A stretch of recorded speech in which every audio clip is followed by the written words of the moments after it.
Be smart, don't start. Kick the habit, put it out before it puts you out. All phrases that we've all heard 100 times, but we all continue to have a couple of bad habits. Our sponsor, Fume, is on a mission to accelerate humanity's breakup from the destructive habits that consume far too many of us.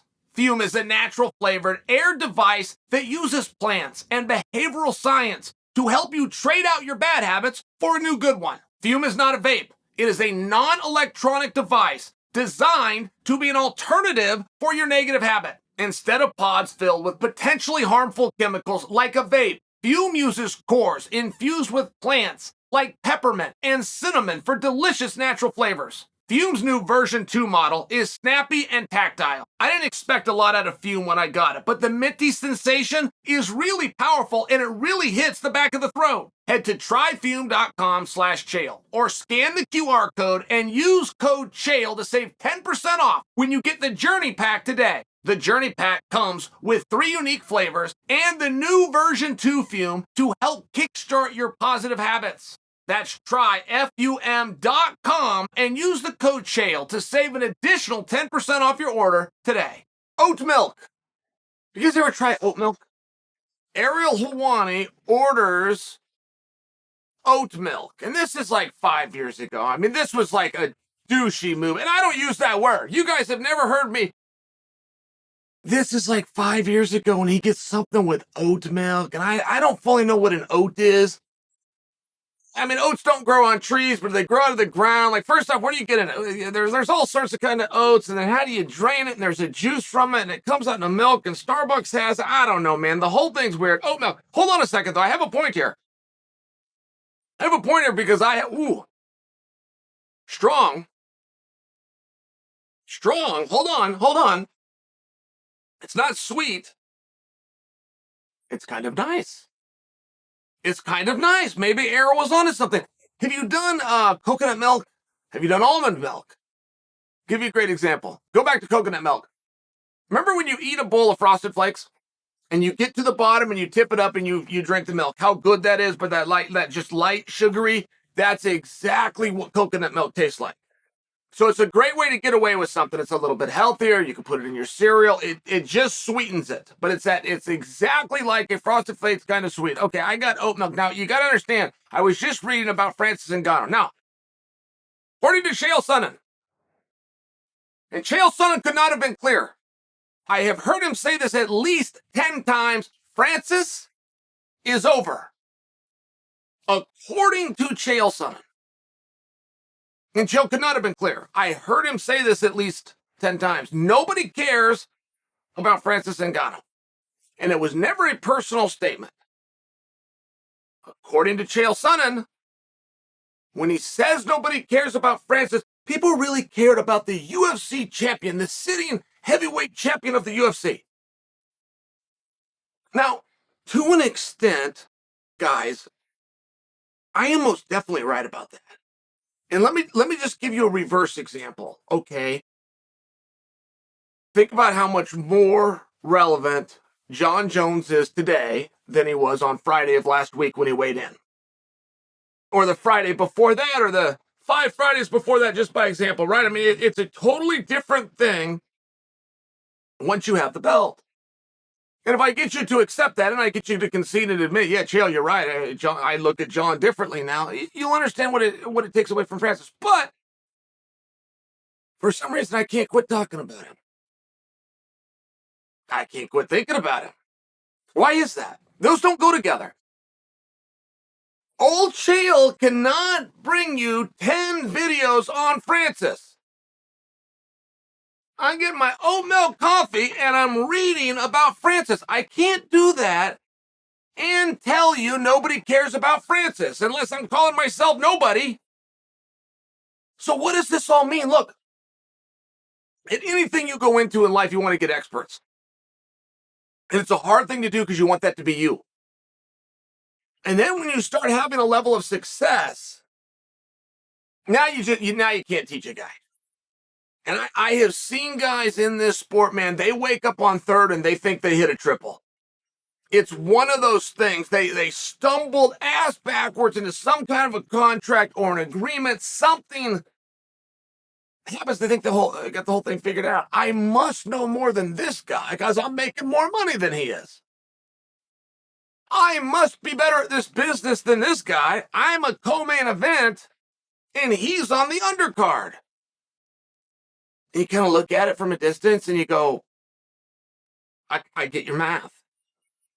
I kind of understand how you came to that conclusion, but I bring this up. Francis has no managers. And for me, that's concerning. To think that you've got this whole thing figured out, but you look back and go, hey, look, I made $1 million. I fought in a main event. I won the world championship. I know more than you do. It's like, oh. I understand your math. I really do. But we got to back up because I don't know what the plan is here.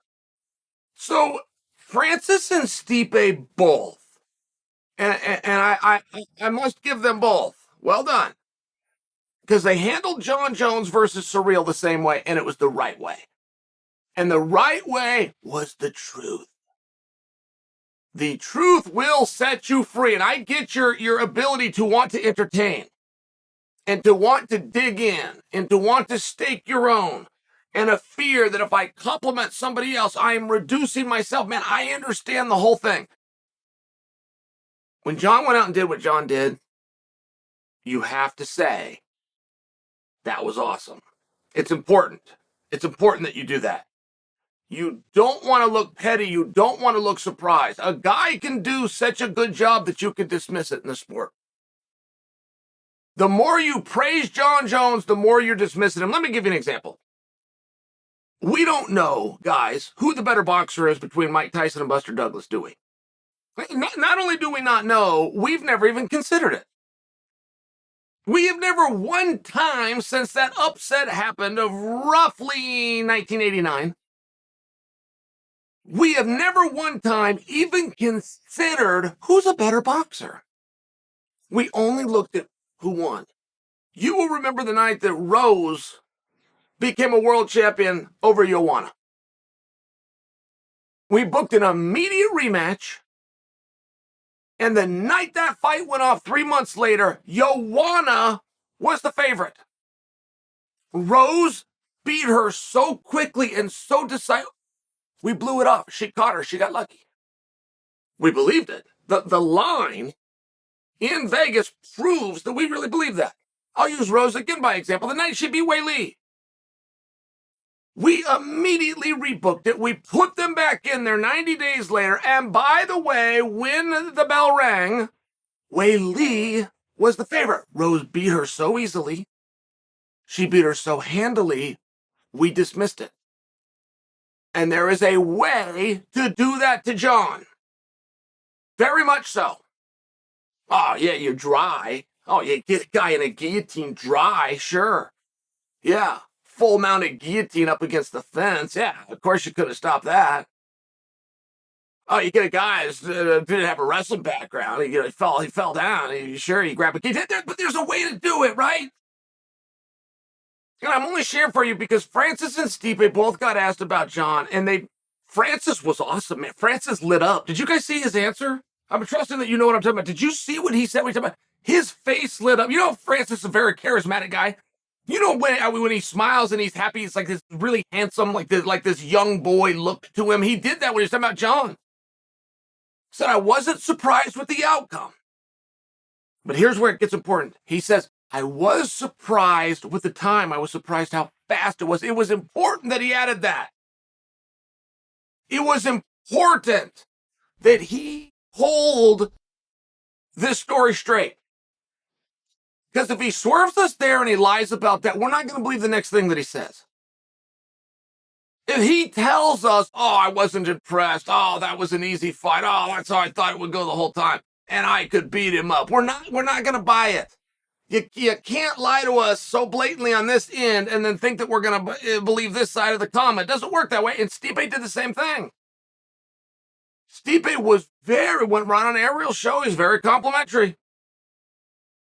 Said, yeah, man, came out, did it quick, got that takedown. And Ariel tried to hand Stipe. He tried to hand him one. And Ariel goes, is it that Surreal wasn't a top guy in the division, was at the wrong opponent. Stipe said, no, man, not to me. So I think Surreal will be a hard fight. Yeah, I'm paraphrasing, I'm changing a little bit, but it was important that Stipe said that. It was important that he praised Surreal. It's important that he praised Jon. The same as Francis, you got to tell it the way it happened. Both of those guys make for a very interesting argument. Look, I don't know where Francis is going to go from here. Francis weighed in on this. He said, I sure would like to fight Jon Jones, but Jon's under contract with the UFC, and it looks like that's not going to happen. Now, I juxtaposed that interview, and I caught a statement that Dana made. Somebody's interviewing Dana, and Dana said, look, I negotiated with that guy for a year, but I'm not going to negotiate with him for another second.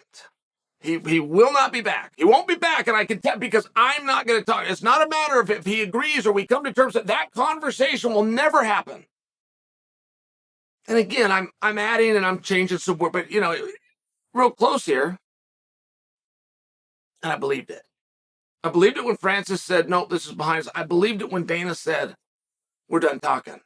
And so as we start to we're deducing things, guys, right? It's very important that we're adding. It's very important that we're putting stuff on. We're stacking things up in life. We're looking at options. And we're keeping a door open. We're building. We're networking. We're building. We got our Rolodex going. It's important at life. It's a dangerous damn game when you start eliminating things. You can end up somewhere when there's one option left. You take that option, but that's very different. That's very different than having a plethora and choosing one. When you play this game of deduction. So when I watch Francis going about this alone, when I watch him going about it without a manager, I just don't know what the end game is. He may have this whole thing figured out, but I look at that team. Francis has a coach. Let me just give you guys an example. Francis has a coach, Eric Nixick. Now, in the world of unsung heroes of MMA, Eric Nixick is at the top of the list. There's a really good chance that some of you haven't heard that name. There's a really good chance that those of you that have heard of Coach Nixick couldn't put a face with him, just by example. However, this is the coach of world champions.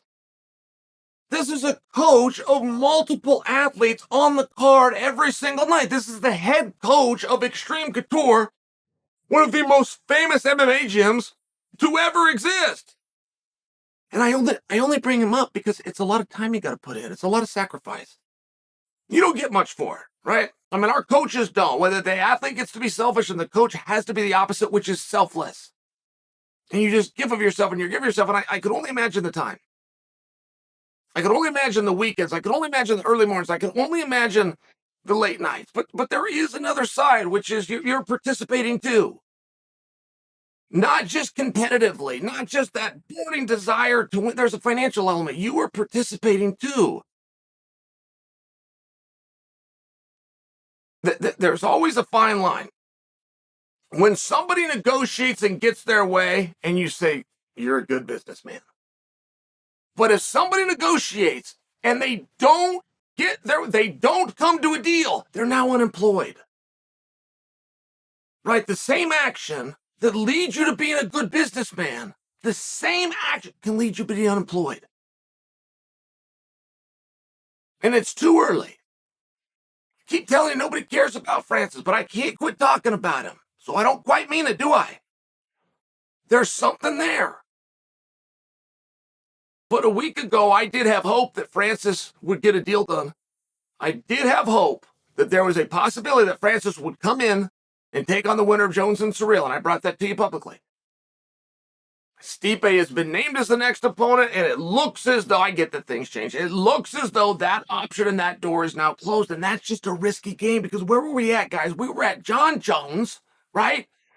We were at Tyson Fury in a sport we're going to go make up, and now we got Deontay Wilder slipping in here acting like he's got some balls. But we're deducing the three neat pieces of business. You got three things there that are monetizable. I understand that. Can you also understand my point that last week we had three and today we have two? Do you see the problem with that?